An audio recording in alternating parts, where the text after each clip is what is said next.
کہ علامہ اقبال ملت اسلامیہ کی بھی احیاء کے علمبردار تھے اور اسلام کی نشست ثانیہ کے بھی علمبردار تھے. یہ دونوں چیزیں ان کے ہاں بیک وقت موجود ہیں.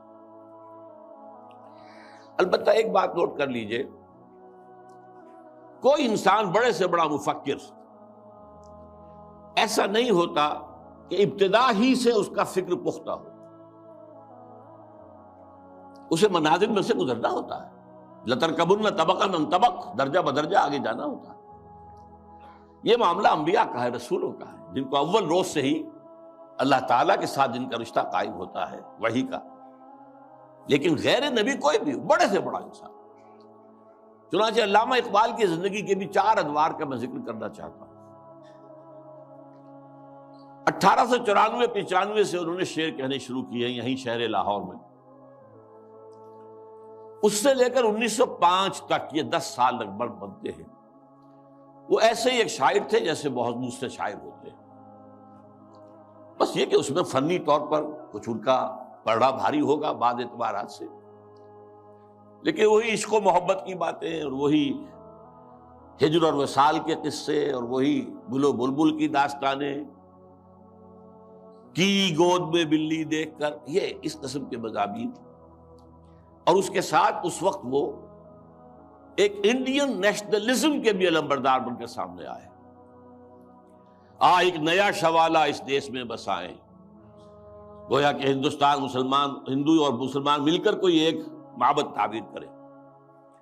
شاید یہ صدائے بازگشت تھی اکبر کے فلسفہ دین الہی کی، یا پھر اس کے بعد راجہ رام موہن رائے کا جو مجلس ایزدی تھی، برہمو سماج. ایک نیا شوالہ اس دیش میں بسا. اور اس میں سے یہ بھی ہے ترانہ ہندی، سارے جہاں سے اچھا ہندوستاں ہمارا، ہم بلبلیں ہیں اس کی، وہ گلستاں ہمارا، وغیرہ وغیرہ. یہ 2 نکات میں نے آپ کے سامنے نوٹ کیے ہیں.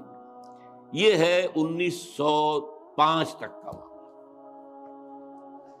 1905 سے لے کر 1908 تک 3 برس علامہ اقبال نے یورپ میں گزارے ہیں، برطانیہ میں اور جرمنی میں. اس دور میں ان کے اندر ایک عظیم انقلاب برپا ہوا. وہ انقلاب کیا تھا؟ ایک انہی کا مصرع جو ہے بورو کر رہا ہوں، مسلمان کو مسلمان کر دیا طوفان مغرب نے. اقبال جب یورپ گیا تھا اتنا مسلمان نہیں تھا جتنا کہ وہاں جا کر مسلمان ہوا. یہ ایک بڑا نیچرل ریئیکشن ہوتا ہے اگر کسی شخص کی ابتدائی اور بنیادی تربیت کے اندر دین کا عنصر موجود ہو، جیسا کہ علامہ اقبال کے ہاں تھا. ان کی والدہ ایک بہت نیک سیرت مسلمان خاتون، ان کے والد ایک صوفی منش بزرگ، پھر ان کے استاد علامہ میر حسن. یہ ان کی شخصیت کے جو ابتدائی جو کردار سازی کا دور ہوتا ہے اس کے اندر اہم ترین جو ہے عوامل. پھر جو کچھ ہوا، لاہور میں آئے، گورنمنٹ کالج میں رہے بھی کیا، یہاں پر رہے، وہ کچھ دور اور تھا. لیکن انگلستان جاتے تو معلوم ہوتا ہے کہ شعلہ بھڑک اٹھا. مسلمان کو مسلمان کر دیا طوفان مغرب نے. پھر وہاں کے فلسفے، فکر، نظریات، اس کا جو مطالعہ کیا تو اس میں خود اپنی کیفیت کو بیان کیا ہے کہ عذاب دانش حاضر سے باخبر ہوں میں کہ میں اس آگ میں ڈالا گیا ہوں مثل خلیل علیہ الصلوۃ والسلام. کہ جیسے حضرت ابراہیم کو نمرود کی آگ میں ڈال دیا گیا تھا، مجھے بھی اس آگ میں جھونک دیا گیا. یہ تو آگ ہے، یہاں یہ تو عذاب کا ہے، عذاب دانش افرے. لادینیت، الحاد، یہ ساری چیزیں جو ہے رگ و پے میں سرایت کیے ہوئے یہاں پر.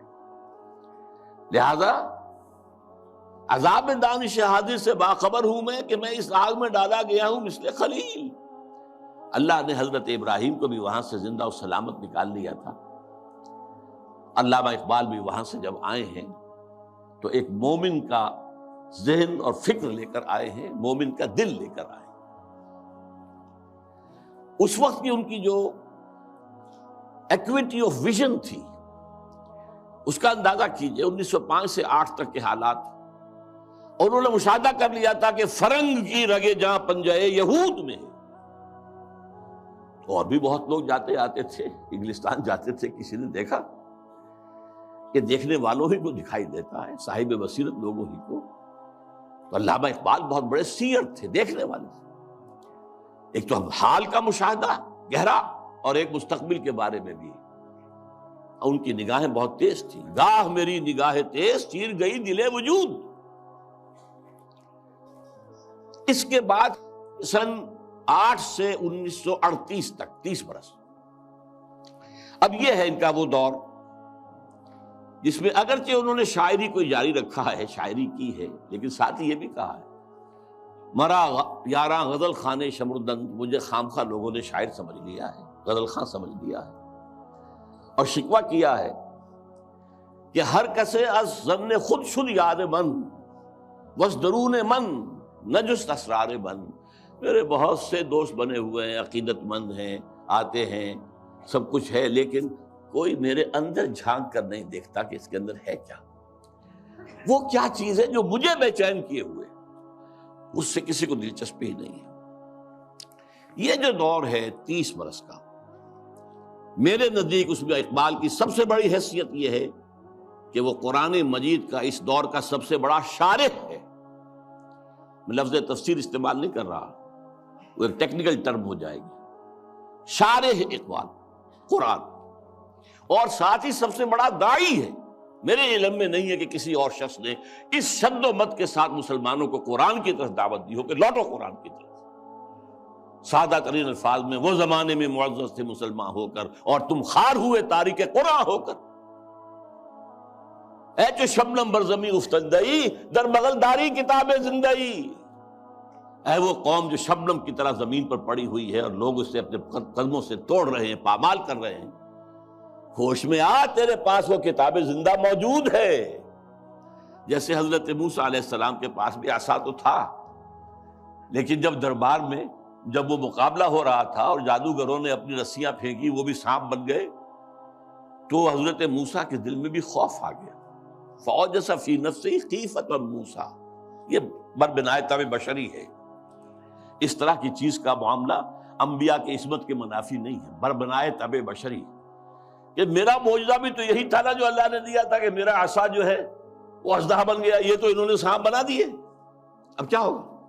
تالی پٹ جائے گی. اب تو مجمع خود کہا تھا کہ جمع کرو لوگوں کو. اس وقت اللہ نے فرمایا جو تیرے ہاتھ میں اسے پھینکو، ذرا ڈالو تو صحیح، دیکھو تو صحیح، ڈرو نہیں. وہ جب ڈالا ہے اور اس نے وہ سارے ہڑپ کر لیے، اس جو بنا وہ اژدہا، وہ جو جتنی بھی بنی تھی وہ بظاہری وہ سانپ، وہ سب کے ساتھ ہڑپ کے اب سجدے میں گر پڑے ساجدوں کر، القی السحرۃ ساجدین. اسی طرح یہ امت آج اگرچہ موجود ہے، عصائے موسوی بغل میں ہے، سانپوں سے ڈر رہے، در بغل داری کتاب زندئی. اے تو شبنم بر زمیں افتندئی. میں تفصیل میں نہیں جا سکتا، میری ایک کتاب ہے علامہ اقبال اور اس میں میں نے تفصیل سے علامہ اقبال کے شارح قرآن ہونے کے اعتبار سے میں نے انہیں رومی ثانی قرار دیا. رومی کے بارے میں حضرت جامی رحمہ اللہ نے جو اشعار کہے تھے، مثنوی مولوی معنوی ہست قرآن در زبان پہلوی. یہ جو مولوی معنی، مولوی روم، ان کی جو مثنوی ہے، یہ فارسی زبان میں، پہلوی زبان میں قرآن ہی ہے، قرآن ہی کے مفاہیم ہیں، قرآن ہی کے مقاصد ہیں، قرآن ہی کا فکر ہے، قرآن ہی کا فلسفہ ہے جو بیان کیا گیا. منچ گویم وصف عالی جناب نیست پیغمبر ولیکن دارت کتاب. میں کیا کچھ وصف بیان کروں مولانا روم کا، وہ پیغمبر تو نہیں تھے لیکن کتاب ان کے پاس تھی. کتاب جو ہے مثنوی مولوی مان. بالکل یہی بات جامی ہی کے طرح کے بہت بڑے شاعر تھے، جالندھر کے گرامی، اور انہوں نے یہ بات کہی تھی، در دیدہ مانی نگراں حضرت اقبال، پیغمبر یہ کر دو پیغمبر نتنا شد. جو لوگ معنی پر نگاہ رکھتے ہیں، جو لوگ صرف الفاظ کو نہیں دیکھتے، گہرائی میں جاتے ہیں، ان کے نزدیک تو حضرت اقبال کا معاملہ یہ ہے کہ انہوں نے پیغمبری کی ہے، اگرچہ انہیں پیغمبر نہیں کہہ سکتے، معاذ اللہ ثم معاذ اللہ ثم معاذ اللہ۔ بہرحال یہ میرے نزدیک 1908 کے بعد سے لے کر ملت کے احیاء کا نعرہ، ملت کے احیاء کی نوید جاں فضا، اسلام کے نشأت ثانیہ کے دور کے آغاز کی بشارتیں بھی سنائیں، اور اس کے لیے ایک فکری مواد پیدا کیا، مغربی فکر پر تنقید کی، زوردار تنقید کی، ان کی سیاست پر تنقید کی۔ انسانی حاکمیت کہاں سے لے آئے ہو؟ سروری زیبا فقط اس ذات بے ہمتا کو ہے، حکمراں ہے ایک وہی باقی بتانے آزری۔ حاکمیت تو صرف اللہ کو ہے، کسی کو یہ حق حاصل نہیں، اللہ کی حاکمیت۔ انسانی حاکمیت چاہے فرد واحد کی ہو، فرعون ہو، نمرود ہو، تو جتنی بڑی نجاست کا ایک بہت بڑا، یوں سمجھئے کہ بہت بڑی گانٹھ جو ہے کسی کے سر پر رکھ دی گئی ہے، ٹنوں، وہ اگر ایک ایک ماشا کر کے سب میں بانٹ دی جائے گی تب بھی تو نجاست ہی رہے گی۔ انسانی حاکمیت کا تصور جو ہے وہ نجاست ہے، وہ کفر ہے، وہ شرک ہے۔ توحید کیا ہے؟ اللہ کی حاکمیت۔ معیشت پر جو ان کا نظام ہے، جس طریقے سے انہوں نے مغربی معیشت کے تار و پود بکھیرے ہیں، جس طریقے سے کہ جو یہ بینکنگ سسٹم پر انہوں نے کہا ہے، ای ملوک ای فکر چالاک یہود، یہ بینک کیا ہیں؟ یہ یہودیوں کے دھوکہ دینے والی فکر کا نتیجہ ہے۔ نور حق السینہ آدم ربود، آدم کے دل سے، آدم کے سینے سے وہ نور حق جو ہے، وہ جو نفخت فیہ من روحی، وہ جو روحانی عنصر ہے انسان کا، جس کا محل قلب ہے، اس کو نکال باہر کیا۔ اور ذرا غور کیجئے، حیرت ہوتی ہے جذبات کی شدت۔ تا تہو بالا نہ گردہ دی نظام، دانش و تہذیب و دین سودائے خام۔ جب تک یہ بینکوں کا نظام تلپٹ نہیں کیا جاتا، جڑ سے اکھاڑ کر نہیں پھینکا جاتا، کہاں کی دانش، کہاں کی تہذیب اور کہاں کا دین؟ اندازہ کیجیے، عرض کیجیے جوہر اندیشہ کی گرمی کہاں، کچھ خیال آیا تھا، وحشت کا کہ صحرا جل اٹھا۔ پھر وطنیت، نیشن سٹیٹ کا تصور، ان تازہ خداؤں میں بڑا سب سے وطن ہے۔ اس دور میں میں اور ہے، جام اور ہے، جم اور، ساقی نے بنا کی روش لطف و ستم اور، مسلم نے بھی تعمیر کیا اپنا حرم اور، تہذیب کے آزر نے ترشوائے صنم اور، نئے نئے بت۔ ان تازہ خداؤں میں بڑا سب سے وطن ہے، جو پیرہن اس کا ہے وہ مذہب کا کفن ہے۔ نظارہ دیری نہ زمانے کو دکھا دے، اے مصطفی خاک میں اس بت کو ملا دے۔ اسلام تیرا دیس ہے، تو مصطفی ہے، بازو تیرا توحید کی قوت سے قوی ہے۔ اب یہ تصورات سے اندازہ کیجیے، یہ کوئی شاعری کے مضامین ہے؟ یہ وصل و ہجر کی باتیں ہو رہی ہے؟ کیا ہو رہا ہے؟ یا محبوب کے لب لعلین کی کا کوئی تذکرہ ہو رہا ہے، یا اس کے وہ گیسوؤں کی کوئی، تو نہیں، تو بات ہی کچھ اور ہے، یہ شاعری تو نہیں۔ نغمہ کجا و من کجا، ساز سخن بہانہ ایست، سوئے قطار می کشم ناقہ بے زمام را۔ یہ امت جو بکھر گئی ہے، یہ لوگ، فکری انتشار ہے، عملی انتشار ہے، فقہی انتشار ہے، نہ معلوم کیسے کیسے انتشار ہیں، انہیں سب کو پھر ایک لائن میں لا کر، ایک قطار میں لا کر، ایک قافلے کی شکل دینا چاہتا ہوں۔ اس کے لیے میں نے اس شاعری کو اپنا ذریعہ بنایا ہے۔